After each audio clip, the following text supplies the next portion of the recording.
professores, professoras, dando continuidade aos nossos ATPCs, gostaria de desejar um ótimo dia de trabalho a todos, mas excepcionalmente nessa data o nosso ATPC não será ao vivo, ou seja, aquela nossa abertura, depois a parte gravada e após a nossa interação.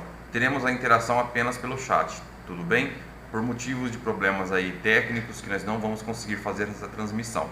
Então a pauta de hoje será a devolutiva do ATPC da semana passada, a estratégia de leitura em todas as disciplinas, no nosso caso aqui das ciências humanas, sugestão de planejamento de atividades com foco na leitura e desdobramento na escola. Então toda uma questão aí de como colocar em prática essa questão da leitura na sala de aula.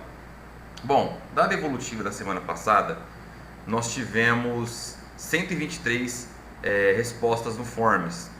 E destas respostas todas, 2 pontos que eu resolvi tratar com vocês apenas, porque os demais foram apenas elogios e sugestão, tivemos apenas essas duas, que é o centro de mídias e o diário de sala. Sobre essa temática, dentro aí da possibilidade do núcleo pedagógico, nós estamos fazendo visita nas escolas, tudo bem? Então, se a sua escola ainda não foi contemplada, mas será. E todas as informações, tutoriais que nós temos sobre o centro de mídias e sobre o diário de sala, nós estamos enviando para os coordenadores. Então, eu peço que vocês entrem em contato com os coordenadores aí das suas escolas e assim que eles obterem essas informações, essas dúvidas, eles entram em contato conosco e nós podemos aí ajudar vocês. Mas lembrando que nós vamos visitar a escola com essa finalidade. Um bom ATPC a todos e até uma próxima oportunidade. No ATPC de hoje, nós vamos falar um pouco sobre estratégias de leitura. Esse será o nosso estudo. Para falarmos um pouco sobre estratégias de leitura, vamos observar na BNCC o que ele fala sobre leitura e linguagem. Ele nos traz que os desdobramentos que envolvem as competências e habilidades ligadas às práticas sociais de linguagem devem estar visando a formação integral do aluno. Já no currículo que nós tínhamos e que ainda está presente e sendo trabalhado na segunda série do ensino médio e a terceira série, ele nos apresentava que o domínio comunicativo ele é uma aprendizagem complexa e que essa competência de leitura e escrita deve ser uma função e responsabilidade de todas as áreas e disciplinas, para que os alunos possam, ao final da sua escolaridade, aprender a conseguir consolidar o uso tanto da língua portuguesa quanto das outras linguagens e códigos que fazem parte da cultura, bem como das formas de comunicação em cada uma delas. Já no nosso currículo paulista, hoje, que nós estamos trabalhando, ele fala na maior autonomia e mobilização de competências dos sujeitos, para acessar, selecionar e construir pontos de vista frente ao volume substancial de informações e conhecimentos disponíveis. Então, como a gente pode ver, a leitura ela está no nosso currículo, na BNCC e também no currículo do ensino médio. Nós apresentamos aqui essa abordagem, sobre a importância da leitura no trabalho na sala de aula. No ensino fundamental, ele aparece no currículo paulista na página 28 e no currículo do ensino médio, um novo currículo, na página 23. Porque o texto é a base do currículo. Já no PCN, o texto ele foi e é para nós o eixo central. Ele defende a interação por meio das linguagens, porque o ser humano se comunica através da linguagem e a interação pela linguagem ela se materializa em textos. Então, os textos eles estão presentes a todo momento. O nosso currículo ele é pautado em competências e habilidades básicas e específicas. E o texto ele está como eixo norteador, tanto de leitura e escrita, em competências de todas as áreas e está materializado e estruturado no desenvolvimento das sequências didáticas. Portanto, formar leitores é uma tarefa de todas as áreas, não apenas de língua portuguesa. A linguagem, ela é muito importante que todo educador conceba que ela tem como um significado amplo, dinâmico, que se relaciona plenamente com sua participação social. Desta forma, quando trabalhamos a linguagem em situações de ensino, nós não trabalhamos apenas ensinar a ler as palavras, mas também seus significados culturais e sociais. A linguagem, ela existe a serviço da comunicação e possui uma função de mediação nas práticas sociais. Essa mediação, ela se faz por intermédio de palavras, da capacidade humana de articular significados coletivos e de compartilhá-los por meio desta linguagem. A linguagem, ela nos permite agir e participar de decisões da sociedade. Através da linguagem, nós utilizamos, para nos comunicarmos, gêneros, que são vários textos que circulam socialmente e são necessários que realmente o indivíduo, para estar inserido na sociedade letrada, tenha conhecimento do seu uso e também tenha conhecimento das suas funções sociais. Nós temos textos práticos, que são aqueles textos do cotidiano, bilhetes, anúncios, cardápios, manuais, bula de remédio.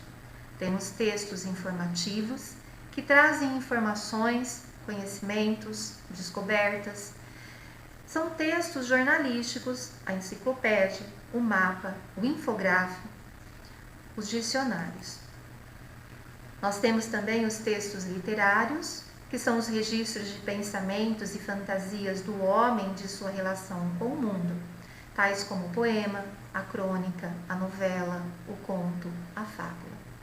Temos também textos extraverbais, que utilizam códigos não linguísticos, que são as formas, as cores, os sons, os gestos. O que seria, então, a leitura desses gêneros? Ela é um processo de construir significado a partir do texto. O ato de ler, ele ativa uma série de ações que, por meio delas, o leitor pode extrair informações. Então, ele é um processo de construção. Essas ações, elas são as estratégias de leitura. O que é ler, então, quando a gente pensa que ela é um processo de construção? Ler é atribuir significado ao mundo, em sentido mais amplo, e ao texto que se lê em sentido específico. Durante e mesmo antes da leitura, fazemos antecipações sobre o texto. Então, a leitura não é apenas decodificar palavras, ler as palavras que estão dentro de um texto, ou observar aquela cor dentro de uma obra de arte, mas é o significado do mundo, o que ela representa, e um sentido específico daquele autor. Mas antes de fazer a leitura, eu consigo fazer algumas antecipações, são conhecimentos que eu trago para o texto. O que é um bom leitor? Um bom leitor, a gente sabe hoje, através de estudos de especialistas, que é aquele que sabe utilizar procedimentos de leitura de modo a construir os sentidos do texto, dialogar com ele, concordar, discordar, argumentar sobre esse texto. Para isso, ele utiliza alguns procedimentos. Quando a gente faz a leitura, a primeira coisa a ser orientada por nós para essa leitura é qual o objetivo e a finalidade que eu pretendo ao realizar aquela leitura. É ele que vai determinar como eu vou ler e qual procedimento será melhor para mim poder processar essa construção de sentidos da leitura. Esses objetivos é que orientam a leitura e eles podem ser vários e diferentes. A leitura, ela determina a habilidade essencial e ela depende muito menos dos olhos do que a gente possa imaginar. 2 fatores determinam a leitura: o texto que é visto pelos olhos e aquilo que está por trás dos olhos, o conhecimento prévio. É o que nós dissemos antes. Antes de começar a leitura, o aluno ou o leitor traz para o texto os seus conhecimentos. A gente vê o que a gente sabe. Então, quando eu olho para um texto, eu vou interpretá-lo através dos meus conhecimentos sobre o que eu tenho sobre aquele assunto, e eu consigo observar e consigo localizar e entender as informações baseados nesse conhecimento. Um exemplo: se eu tenho um conhecimento de física, ao ler um livro relacionado a esse assunto, ele se torna muito fácil e o entendimento muito fácil. Mas se eu não conheço a física, um assunto sobre a física, e vou ler aquele texto, ele se torna incompreensível para mim, porque eu não tenho conhecimento suficiente para poder compreender. Então a gente vê o que a gente sabe. O leitor eficiente, aquele que tem proficiência leitora, quando ele lê, ele formula perguntas enquanto lê e se mantém atento. Ele seleciona índices relevantes para a compreensão. Ele supre os elementos ausentes, complementando informações. Ele antecipa fatos, reformula hipótese, analisa o conteúdo, estabelece relações com outros aspectos do conhecimento. Ele transforma o texto lido, atribuindo intenções ao autor do texto.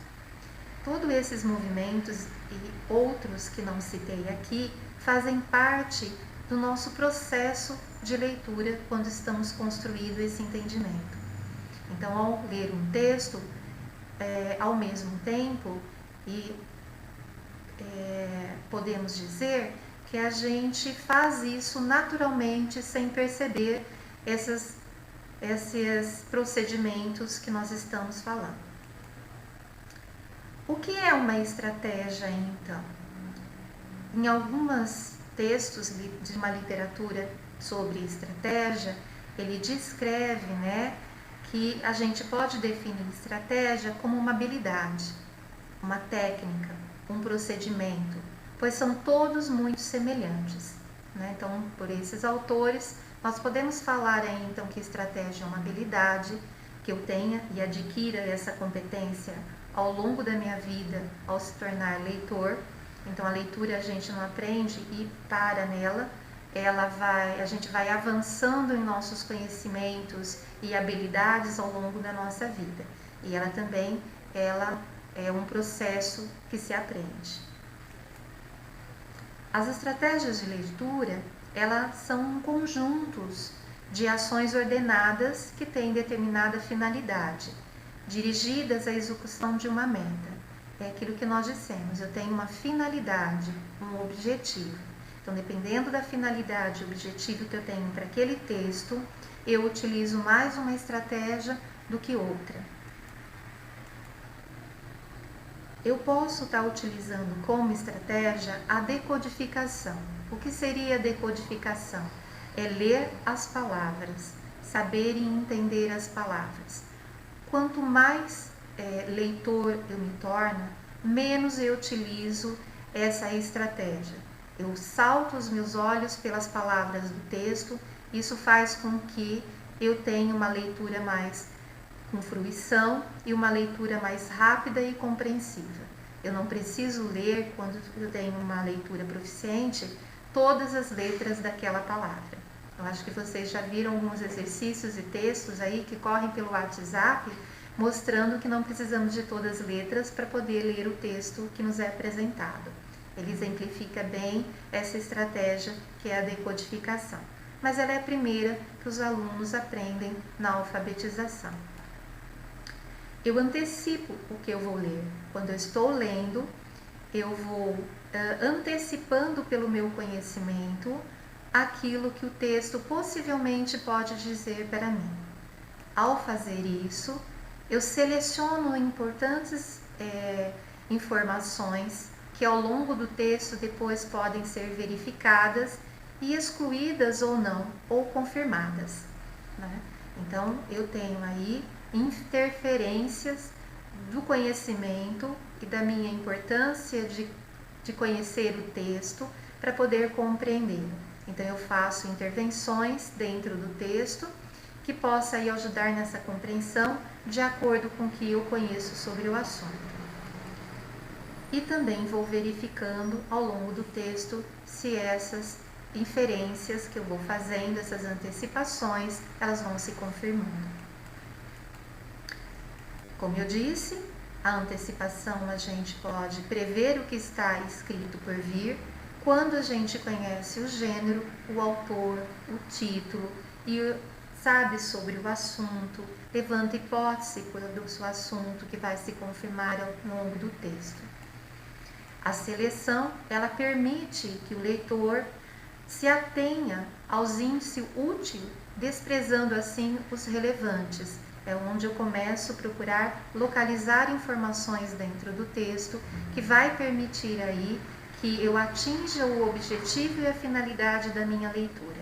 Eu posso ler o mesmo texto com finalidades diferentes e localizar informações e conhecimentos diferentes naquele texto, dependendo aí da seleção que eu faço de acordo com a finalidade e o objetivo da leitura. A inferência é aquilo que lemos e que não está escrito. Nós falamos muito dela, né, nas nossas avaliações, que são localizar informações implícitas. A verificação, como eu disse, é a checagem, é a confirmação daquilo que eu levantei como uma hipótese, como na minha antecipação de conhecimento.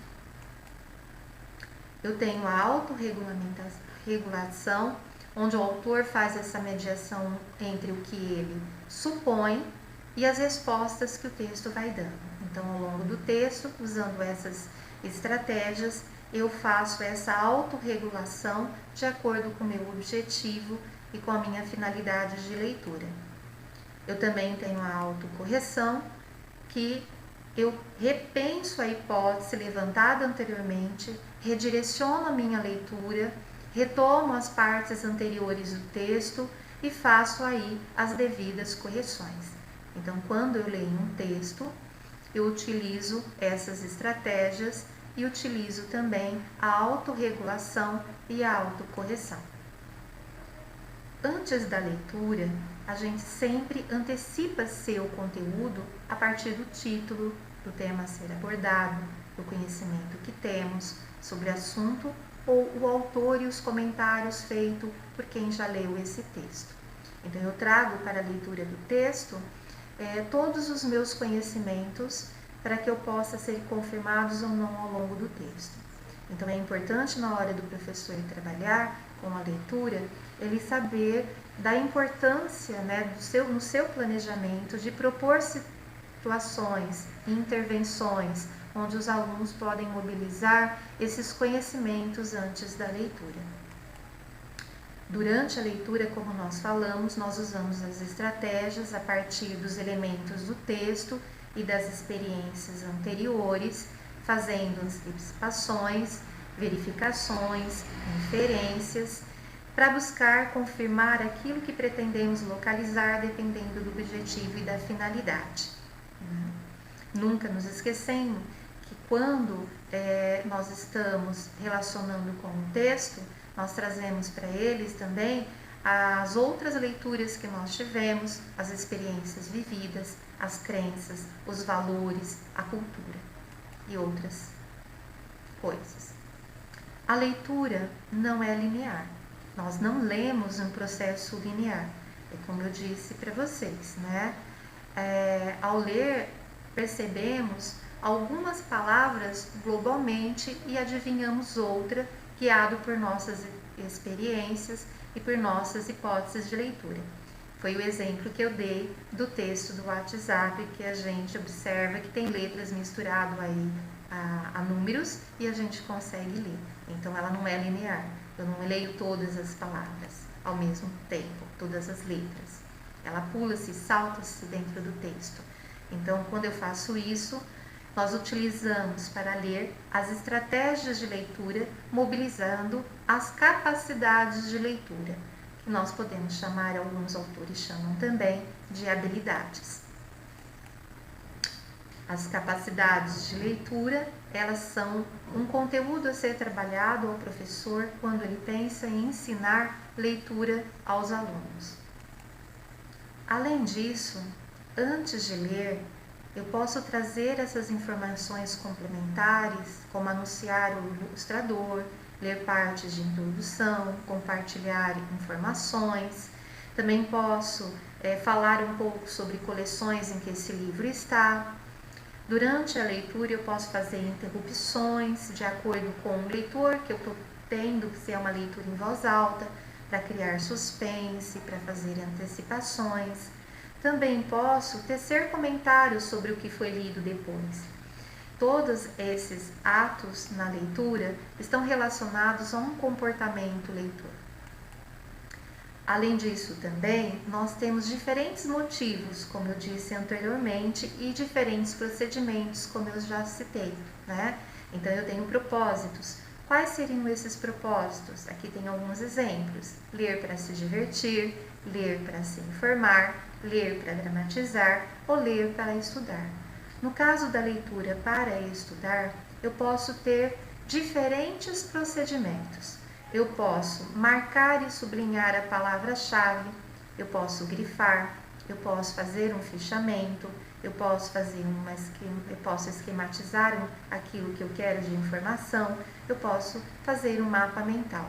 Nesse caso, eu estou usando procedimento leitor.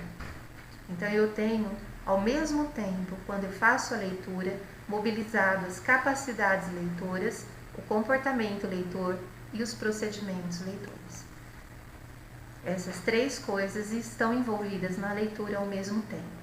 Por isso que é importante um trabalho de leitura onde se abordam-se tipos diversificados de textos para proporcionar o desenvolvimento dessas estratégias e habilidades. Quando eu tenho um foco em procedimento, não significa que eu não esteja utilizando a capacidade leitora e nem o comportamento leitor. Há atividades, dependendo do objetivo ou da finalidade da leitura, que propicia o desenvolvimento maior, com foco maior, ou no procedimento, ou no comportamento, ou na capacidade. Mas os três sempre estarão envolvidos. Isso é importante o professor observar, porque ele pode dar foco num desses conteúdos que, pensando em didatizar como conteúdo de leitura a ser ensinado, em um desses movimentos que eu faço dentro do texto, ou a capacidade, ou o procedimento, ou o comportamento. A partir dessas reflexões, podemos pensar e destacar que é necessário, então, ensinar essas estratégias para que os alunos consigam desenvolver a compreensão de textos. Essas estratégias, elas não podem ser consideradas como técnicas precisas ou receitas infalíveis. Elas são problemas que devem ser analisados e para que modo que podemos encontrar soluções. Cada texto, ele pode usar diferentes estratégias. Lembra que nós dissemos, tudo vai depender do objetivo e da finalidade. Talvez para o mesmo texto eu use estratégias diferentes, dependendo do objetivo e da finalidade. Vamos falar um pouco sobre o que o professor pode trabalhar aí pensando nas estratégias de leitura, no processo de leitura. O livro Estratégias de Leitura de Isabel Soler, que cita Colin Smith, eles propõem 3 etapas. A etapa do modelo, a etapa de participação do aluno e a etapa de leitura silenciosa. A etapa do modelo, ela pressupõe o professor como modelo. O professor lê em voz alta para comentar os processos que permite compreender o texto, hipóteses que realiza, indicadores que utiliza para verificá-las e também comenta dúvidas que encontra e os mecanismos que utiliza para resolvê-las. Nesse primeiro momento, nessa atividade, o professor mostra como ele faz como um leitor experiente. Já na etapa de participação do aluno, é o professor que formula as perguntas sobre o conteúdo, de modo que progressivamente ele vai ensinando o aluno esse controle de leitura, essas estratégias, essa mobilização que o aluno faz dentro do texto que nós citamos anteriormente. Então, o professor auxilia nessa tarefa, orientando o aluno de forma que ele vai construindo a sua competência para torná-la de forma autônoma. Já na leitura, da etapa da leitura silenciosa, aí o aluno vai mostrar a sua autonomia. Ele vai realizar sozinho aquilo que ele observou que o professor faz, que ele conseguiu fazer com a ajuda do professor, direcionada com uma intencionalidade do professor para o desenvolvimento ou de capacidade, ou para o desenvolvimento de comportamento, ou para o desenvolvimento de procedimento, apoiando aí nas hipóteses formuladas, na busca de falhas de compreensão. Então ele vai tentando se tornar autônomo à medida que ele é colocado nessa leitura silenciosa. Também no livro de Isabel Solé, ela nos fala sobre o ensino direto, uma instrução direta. O que seria isso? Seria um conjunto de propostas para o ensino de estratégias de compreensão leitora. Seria um método que pode ser dividido em 5 etapas. Na primeira etapa seria uma introdução, onde o professor explica aos alunos os objetivos e como serão úteis para a leitura. Depois o professor, no segundo momento, exemplifica as estratégias a ser trabalhada para os estudantes entenderem o que lerão. Então, talvez seja aquele momento, aquela etapa onde o professor se coloca como modelo. O ensino direto é onde o professor dirige a atividade, ou seja, mostra, explica, descreve a habilidade a ser trabalhada. No quarto momento, os alunos colocam em prática a habilidade aprendida sob a supervisão do professor, que seria aquela etapa de participação dos alunos, nessa aplicação dirigida pelo aluno. E, por fim, a quinta etapa, a prática individual do estudante de forma autônoma, tentando colocar e construir esse processo que se constrói da leitura, de forma que ele vai ganhando aos poucos a sua autonomia. Para pensar nessas estratégias, o professor precisa conhecer a sua turma, saber das dificuldades e dos conhecimentos já adquiridos por elas, para poder planejar melhor aí o trabalho com a leitura. No ensino recíproco, aí, de acordo com a Isabel Solé, ela utiliza 4 estratégias básicas, que o professor pode estar pensando aí para ajudar os alunos.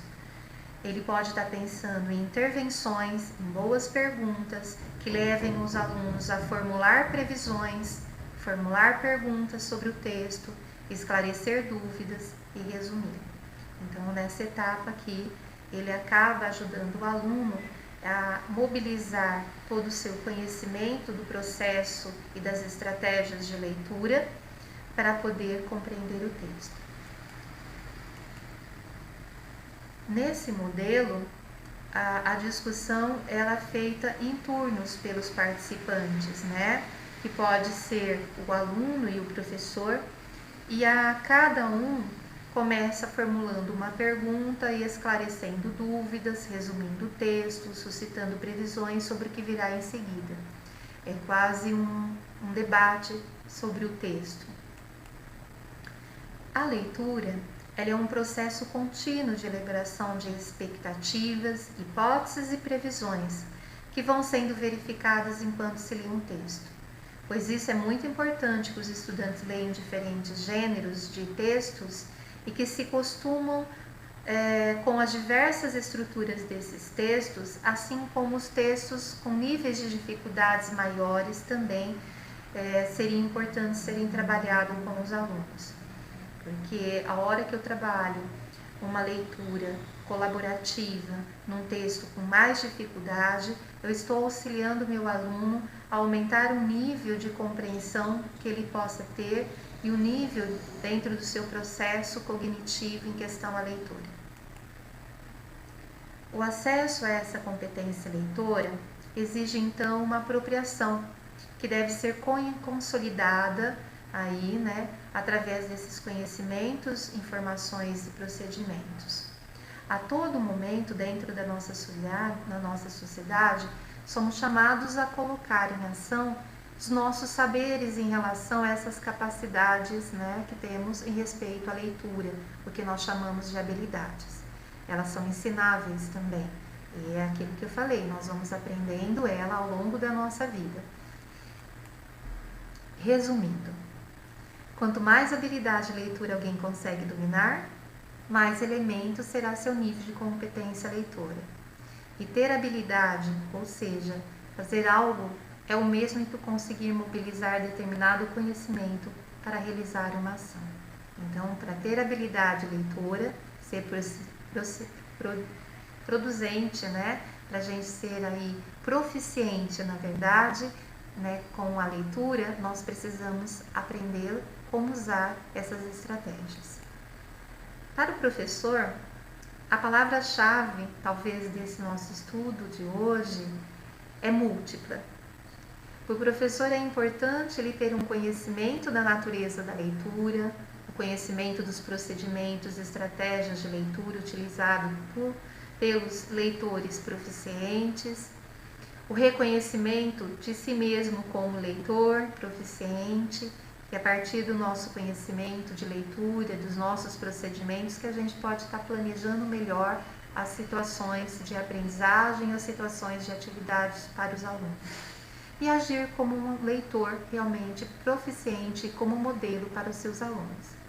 E para o aluno, qual seria a palavra-chave do nosso estudo de hoje? Ela é única, é uma apenas, mas não menos complexa do que do professor. É apropriar-se das estratégias e procedimentos utilizados pelos leitores proficientes e sua utilização eficaz nas práticas sociais de que participa. Então é importante pensarmos nas nossas disciplinas também o trabalho com a leitura. Ficamos aqui, nosso estudo, nossa teoria.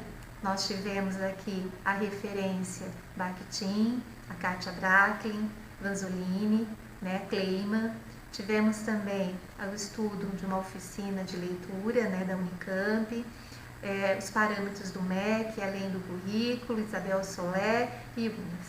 Agora vocês ficam com os especialistas, com sugestões de planejamento de leitura nas sequências de atividade no nosso material de apoio.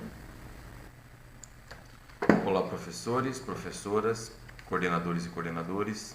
Espero que estejam todos bem e que hoje seja um dia de bastante aprendizados e bastante proveito para todos nós aí no ATPC de Humanas.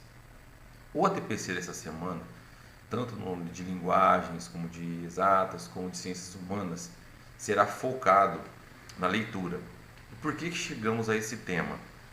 Porque é um ponto de convergência de todos os professores, de quão fundamental é a leitura e quão importante isso é em todas as disciplinas.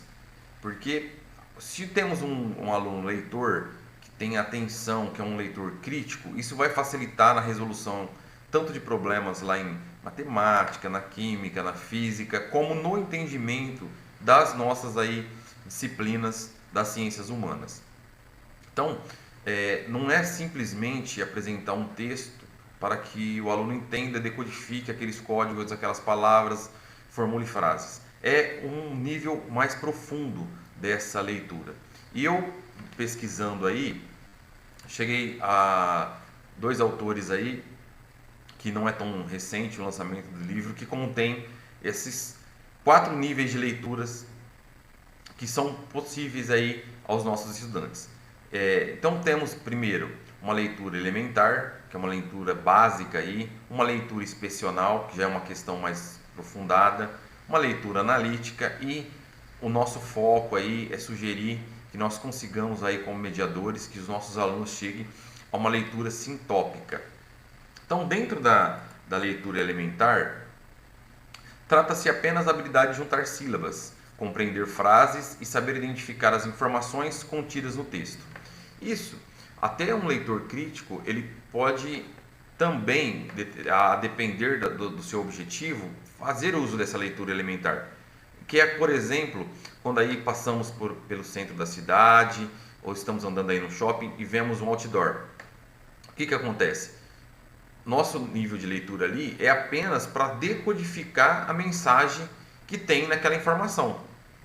Então, não damos tanta profundidade, tanta atenção, mas não deixa de ser uma leitura.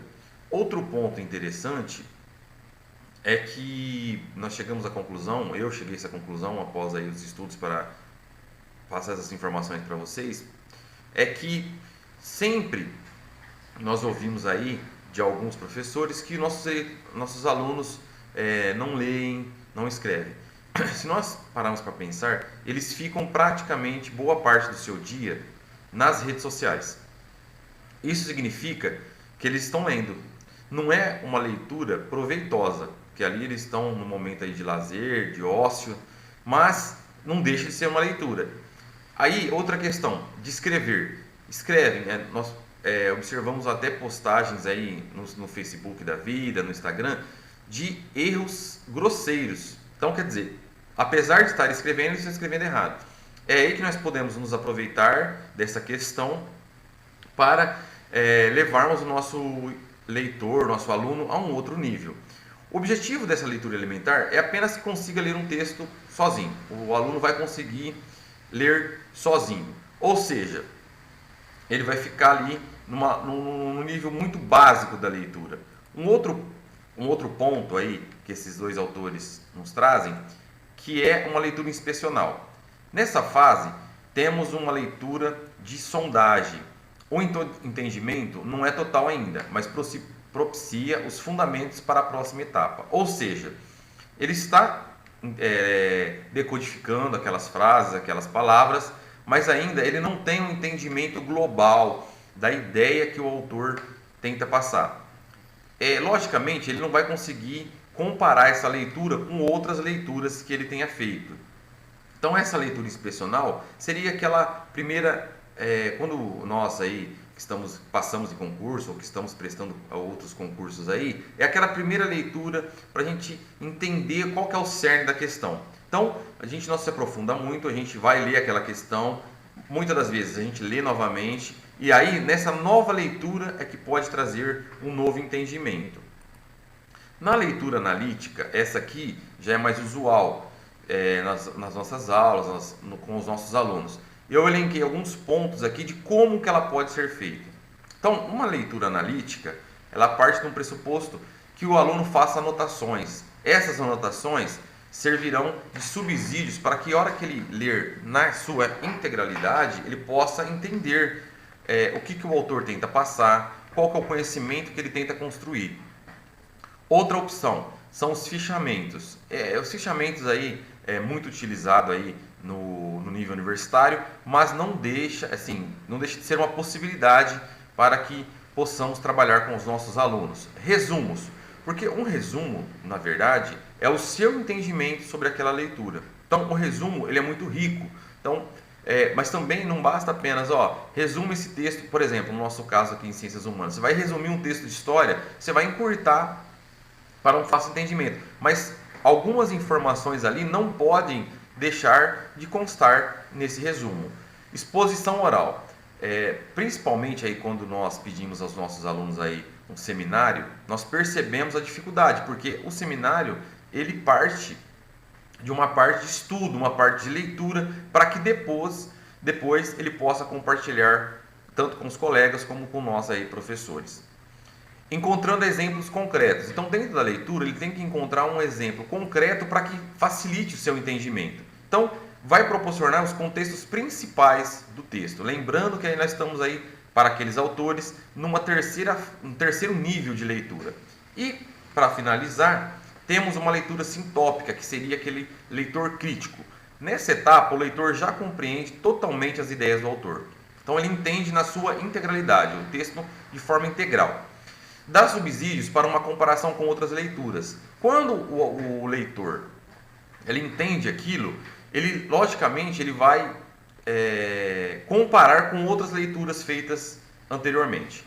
Proporciona um entendimento integral do que foi lido. Ou seja, todas as ideias ali contidas, aquela função do autor ter escrito esse texto, vai ser entendida nessa fase de leitura, que é o que nós pretendemos com nossos alunos. Bom, ainda dentro da teoria clássica, nós temos 3 pontos aí que vocês já devem estar até meio cansados de ouvir, mas vale a pena retomar. Ler as linhas, isso aqui é praticamente no sentido literal, né?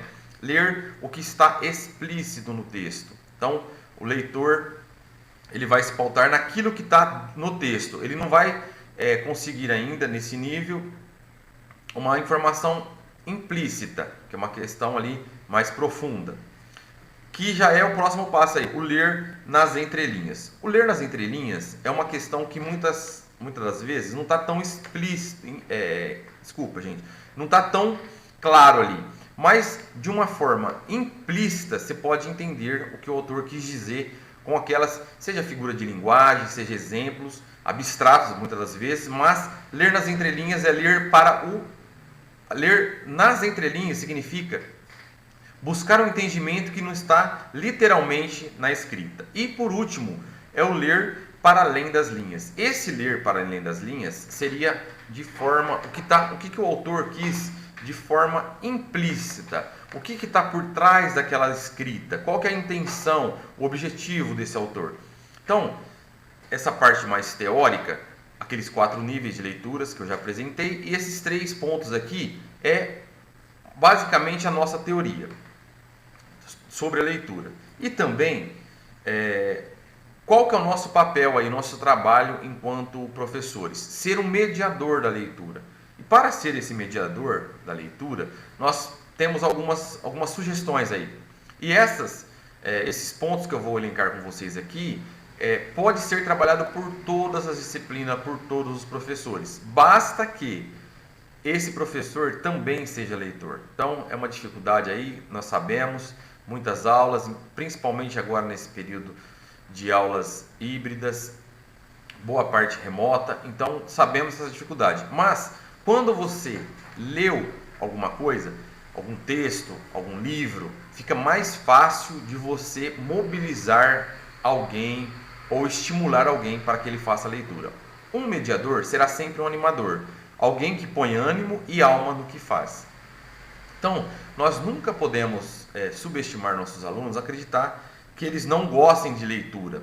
Basta eles ser estimulados. Então, vocês já devem ter visto uma charge que tem uma mãe com um celular e ao lado uma mãe com livros. E nos 2 casos, a mãe que está com o celular, o filho está com o celular também.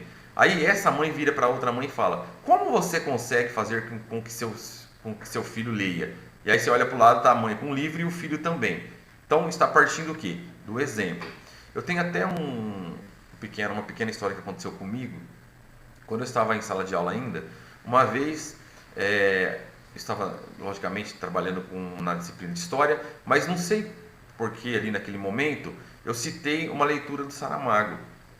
E aquele livro, infelizmente, acredito que hoje até tenha chegado nas nossas salas de leituras, mas não tinha naquela escola. E eu citei, assim, porque eu tinha lido aquele livro e tal, e esqueci. Passaram alguns dias, eu encontrei com um aluno no corredor e ele comentou: professor, eu estou lendo aquele livro, e eu fiquei até curioso. Eu falei assim: mas como você conseguiu esse livro, né? Pensei, pode ter ido na biblioteca da cidade, porque aqui na escola não tem. Ele simplesmente virou para mim e falou: professor, como o senhor falou assim com tanto entusiasmo, eu procurei aqui na biblioteca municipal, eu não encontrei, eu baixei em PDF. Então, nós temos que pensar que esse aluno, quando ele se sente estimulado, mobilizado, ele dá o seu jeito de encontrar essa leitura.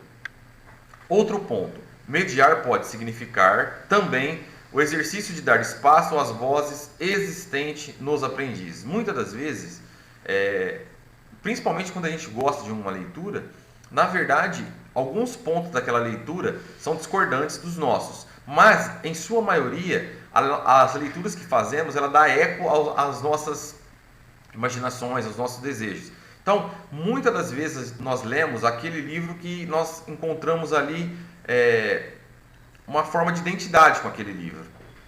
Outro ponto, o mediador deve estar atento às possibilidades de criar, organizar e propor atividades interessantes, instigantes e socialmente válidas. Ou seja, ler por ler não faz tanto sentido para os nossos alunos. Então, nós temos que encontrar algumas atividades, algumas reflexões, alguns pontos para que ele se interesse pela leitura.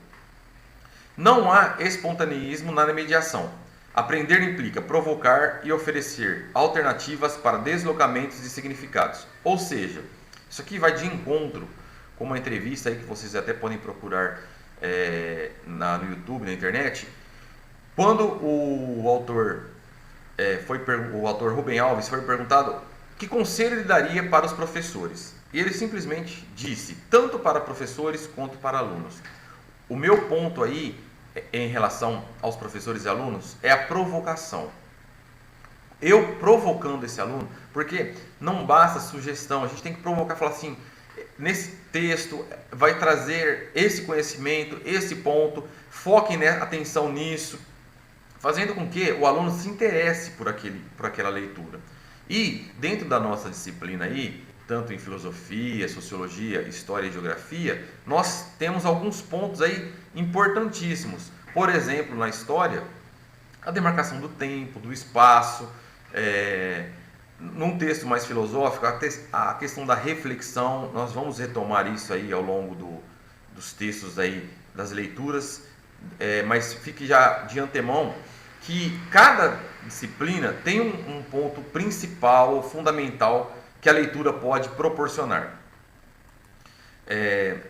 Procurei também entender o que seria a leitura dentro da taxonomia de Bloom, que aí nós já trabalhamos em outros ATPCs, acredito que já tenha ficado claro para todos os professores aí. E nós podemos ver na base da pirâmide que compreender e lembrar, que seria mais ou menos 20% da aprendizagem, é assistir uma aula ou um vídeo ou ler um texto. Só que se nós observarmos essa pirâmide com mais detalhes, lá no topo dela, em criar, para criar, ou descendo um pouquinho aí, avaliar e analisar, depende desse contexto. Por exemplo, ali, entre 20% e 75% da aprendizagem, discussões. Para que um aluno chegue no nível dessas discussões, ele precisa ter uma base, e essa base ela é proporcionada pela leitura. Então, nós podemos entender o seguinte, o quão importante é a leitura para que o aluno caminhe para o topo da pirâmide aí da taxonomia de Bloom. Então, é interessante essa leitura, e também já fazem alguns anos aí que eu trabalho como aplicador, como responsável de sala no Enem. O que nós observamos?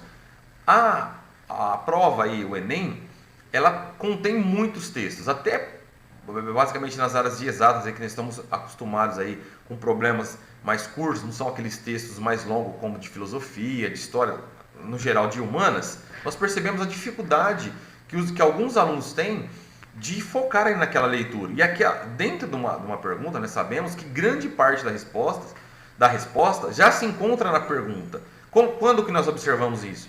Quando o aluno vem tirar uma dúvida, nós observamos o seguinte, enquanto ele está formulando a pergunta sobre aquela dúvida que o aflige, ele já nos está dando subsídios e a resposta. Então, muitas das vezes ele vem com a maior parte da pergunta dele, do que ele vai explanar, já é a resposta. Então, eu achei interessante essa questão aqui, do quão importante é a leitura dentro da taxonomia de Bloom.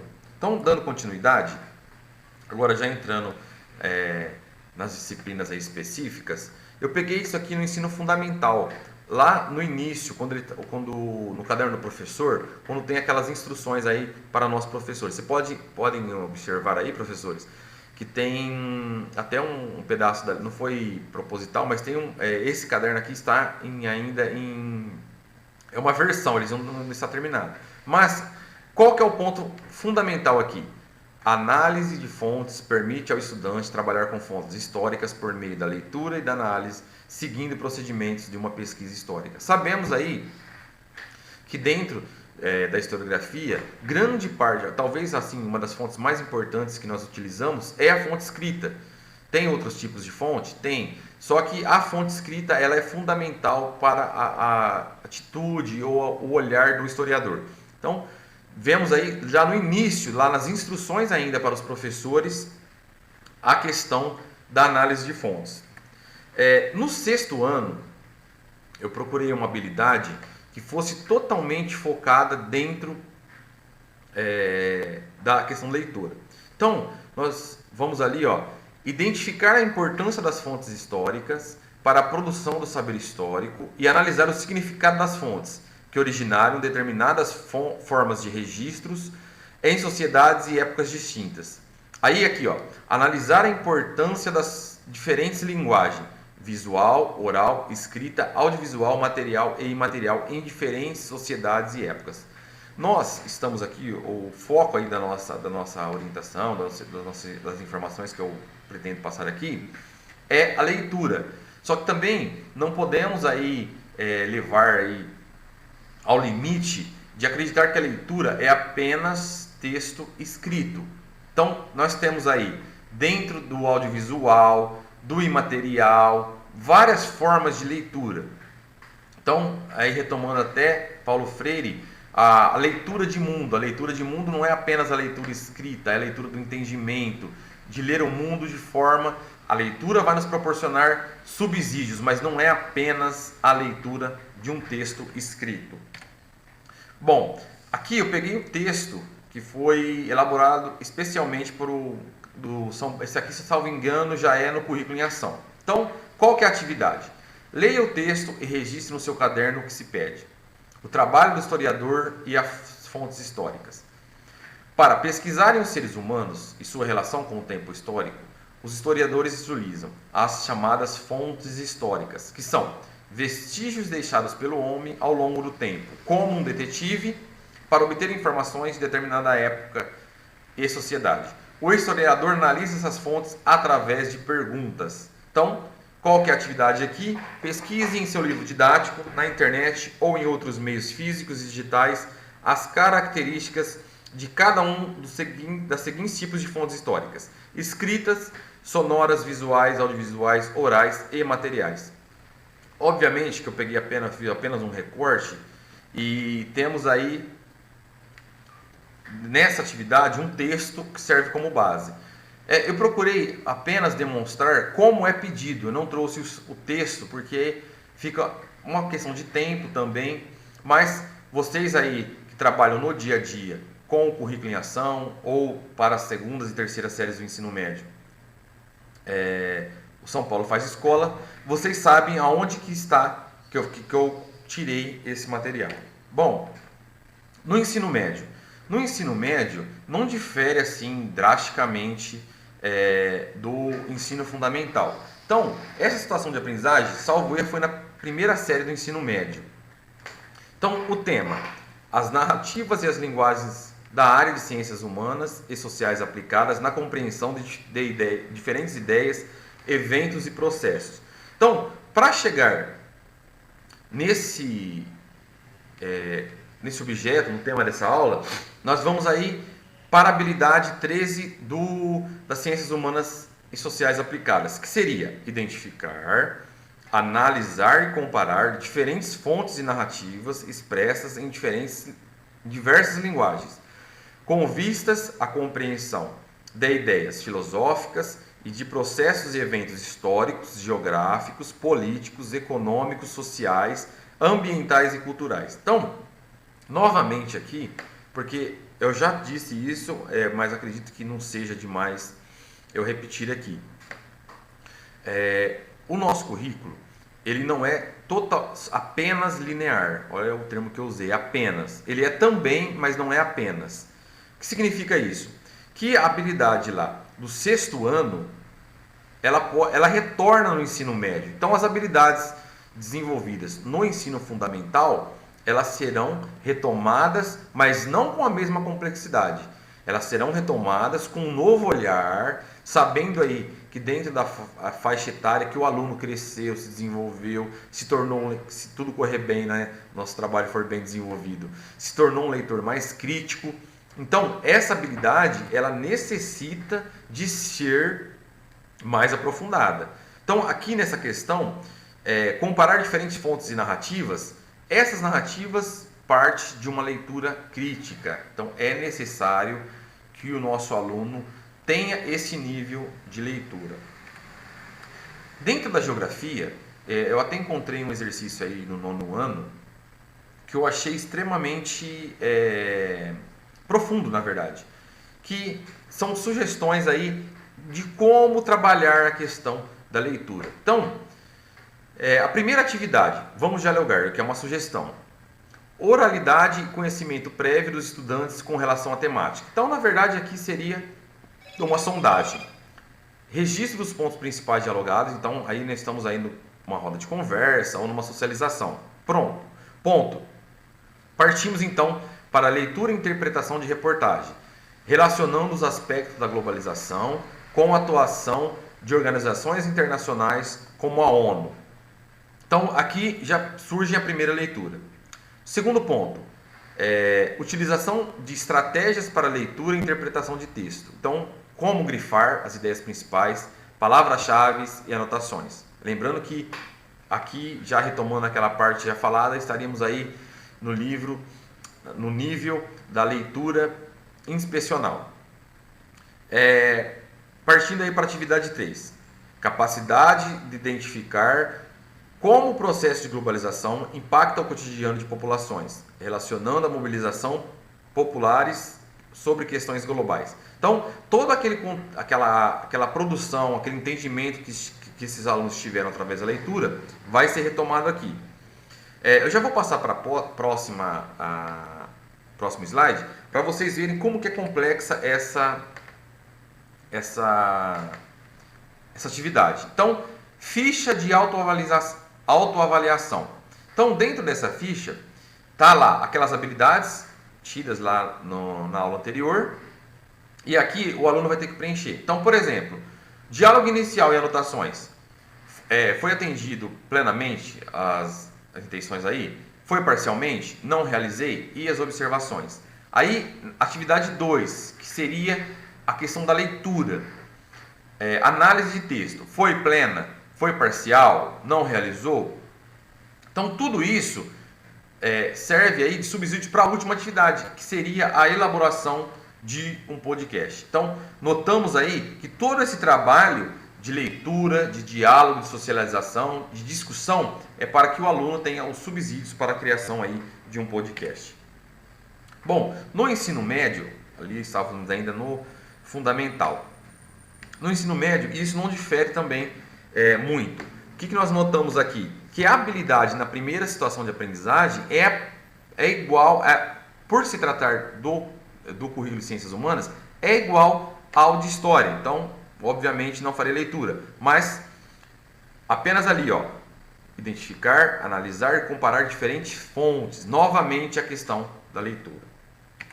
Bom, em Sociologia, eu trouxe até essa atividade que eu achei também interessante para nós notarmos aí quantas ações nós podemos fazer com a leitura.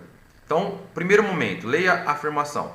Múltiplas linguagens no fomento da proatividade e acesso e uso da formação. Você sabe o significado da palavra proatividade e da palavra fomento? Forme um grupo com seus colegas para. Então, aqui que vai entrar a questão da leitura. Discutir a informação que a frase acima exprime. Então, ainda estamos no momento de discussão. Reescrever a frase de forma que conserve a ideia original, logicamente com outras palavras. Reescrever a frase de forma que a ideia original fique implícita no contexto. Então, essa questão aqui de ficar implícita, obviamente vai na contramão de ser explícita. Então, O aluno tem que encontrar termos, palavras ali, para que não fique de forma implícita, para que o outro leitor entenda, mas não de forma explícita. Demonstrar possíveis formas de manipular a informação, estando ela pouco clara na frase criada no item anterior. Então, o que nós entendemos aqui? Muitas das vezes, isso aí já os professores da área de ciências humanas notam isso, a mesma informação tratada por veículos de imprensa diferentes, nós sabemos que cada veículo ali, ele tem um interesse naquela informação. E como ele é informado, como que ele é passada, vai levar a um novo entendimento sobre a mesma informação. A informação é a mesma, mas veículos diferentes trazem uma distorção. Tem um livro do Bourdieu sobre mídia, e traz uma informação até que está todo dia na mídia aí, mas me chamou a atenção que, por exemplo, toda vez que o jornal ele vai tratar da cultura islâmica, o véu é da religião. O véu é usado o quê? O termo véu islâmico. Ou seja, para induzir ao espectador de que tudo que é islâmico pode nos remeter ao terrorismo. Vocês percebem que poderia ser usado apenas véu, mas esse adjetivo islâmico é para quê? Para distorcer a informação. Esse é apenas um exemplo.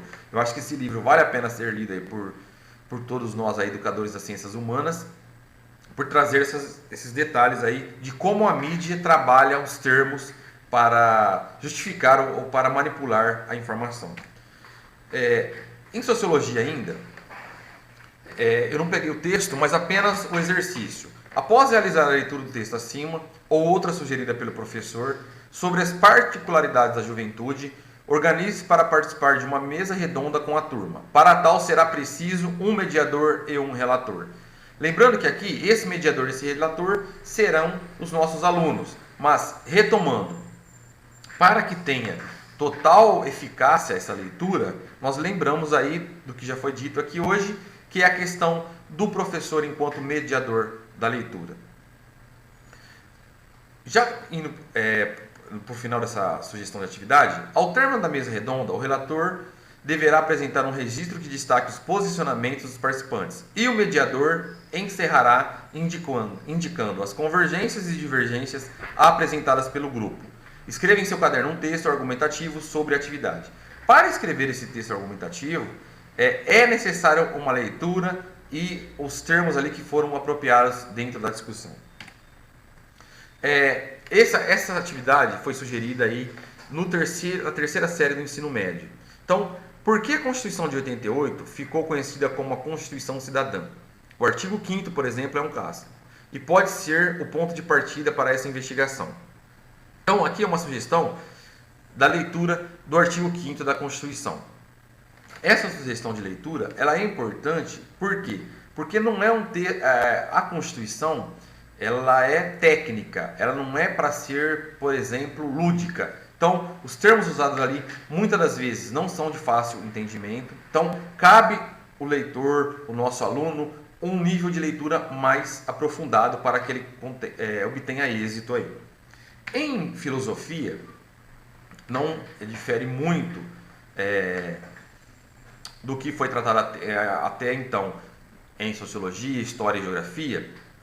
A habilidade aqui, identificar, analisar e discutir circunstâncias históricas, geográficas, econômicas, sociais, ambientais e culturais de matrizes conceituais. Então aí, o etnocentrismo, o racismo, a evolução, modernidade, etc. Avaliando criticamente seu significado histórico e comparando as narrativas que contemplem outros agentes de discurso. Que eu tinha comentado sobre como é a mesma informações por diferentes institutos da mídia aí, aqui fica bem claro que existem vários discursos e que o aluno, para que tenha êxito, eficácia, ele tem que conhecer as diversas vertentes para que ele possa ter a sua opinião e o seu entendimento. E na segunda série do ensino médio, eu achei interessante essa sugestão aqui. no tema o homem como ser da natureza de linguagem, eu já, por uma questão aí já partindo para o final, já vou para a sugestão. Então, qual que é a sugestão? Após a leitura, habilidade, elaborar hipóteses e questões a partir das leituras e debates realizados. Lembrando que todos esses recortes que eu fiz do caderno do aluno, do currículo, são focadas em leitura. Habilidade 2, distinguir diferenças e aproximações entre a linguagem e a língua. São coisas distintas. E por último, habilidade, relacionar o pensamento, a linguagem e a língua. Então tudo aqui, professores, está pautado na questão da leitura. E no terceiro ano do ensino médio, aqui fica bem claro aqueles 4 níveis de leitura que eu trabalhei lá no início da minha apresentação. Então, primeiro, o exame textual. Contextualizar o fragmento escolhido, ou seja, reconhecê-lo como parte de uma obra maior. É apenas uma leitura inspecional. Então, na primeira leitura, a abordagem do texto pode ser feita de forma individual ou coletiva, de acordo com o perfil da turma. Depois, análise do texto. A partir desses 3 passos, passa-se a análise do texto, com questões gerais básicas, como qual é o assunto do texto, qual é o problema que trata o assunto em questão, o autor oferece alguma resposta para o assunto ou acrescenta novas questões, há ideias ou temas secundários que apoiam a posição do autor. Então, essas perguntas disparadoras, elas são fundamentais, não apenas aqui no texto, que nesse caso é de filosofia, mas em todos os nossos textos aí das ciências humanas, tem que ter essas questões envolvidas. E por último, interpretação do texto. Neste ponto, o estudante poderá expor seus conhecimentos prévios e o seu repertório de vida. Nesse momento que o estudante deve articular as informações iniciais com o que foi analisado no texto, inferindo o objetivo e a importância do fragmento lido para o conjunto da obra do autor e para a compreensão do tema estudado. Isso aqui vai de encontro a um nível de leitura sintópico, que é aquele nível que o aluno já consegue entender o que o autor pretendia naquele texto e comparar com outras leituras, dando a base do seu entendimento sobre o tema.